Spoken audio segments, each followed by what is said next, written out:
pleased to announce that under our leadership, the federal government will be surging housing solutions to the state that go beyond mere temporary hotel stays that ended up being very short term. The government wouldn't do it any longer, which is ridiculous.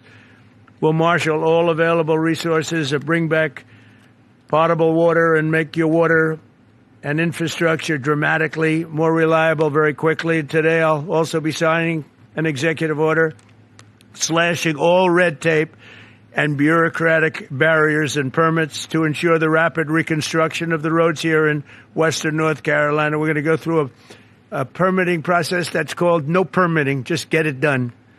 That's the way they built them many years ago, I guarantee you that, right? Mr. President, this is the West family.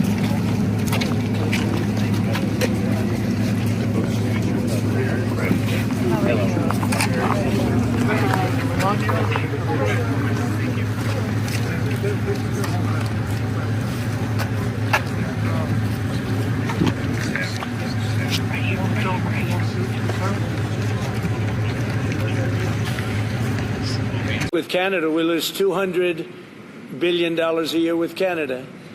That's because we allow them to make cars. We allow them to take lumber. We don't need their cars. We don't need their lumber. We don't need their food products because we make the same products right on the other side of the border. It's sort of crazy. So we've just allowed that, bad management has allowed it over the last 4 years in particular to become very imbalanced. And I said I call him Governor Trudeau, but he's Prime Minister Trudeau when he was Prime Minister. I asked him, why would we do that? Why? And he was unable to give me an answer. He said, I don't know.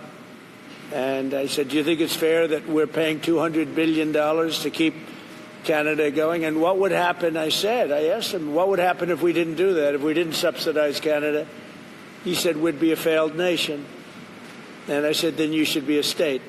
Because why are we paying all of that money to Canada when, we could use it ourselves, right? So we take care of their military.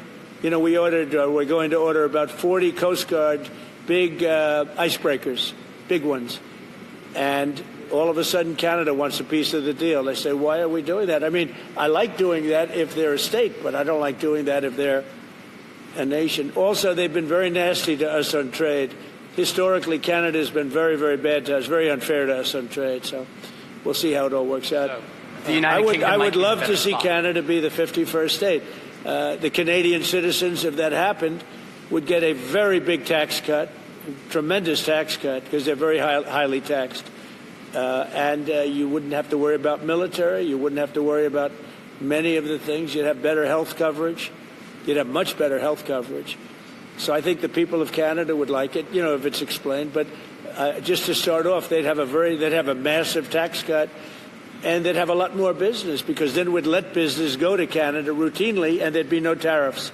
If we did that, there'd be no tariffs. The United